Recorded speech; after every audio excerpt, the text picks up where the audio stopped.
আসসালামু আলাইকুম, সকলে কেমন আছেন? আশা করি অনেক ভালো আছেন। তো আজকে আপনাদেরকে একটি জিনিস দেখাবো।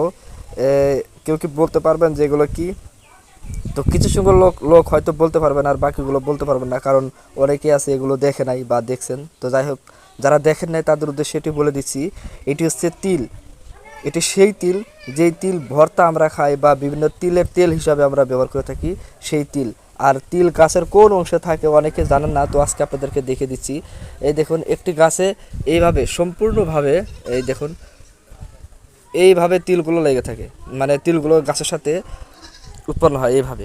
হ্যাঁ, আর এই তিলগুলো যদি এগুলো আমি মাড়াই করি বা এইগুলো যদি ছাড়াই, সেক্ষেত্রে এর ভিতরে ছোট ছোট তিলগুলো আমরা দেখতে পারবো।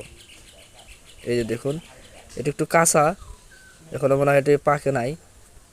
এখানে একটা মনে হয় পাকা পাওয়া যাবে। তো যারা যারা দেখেন নাই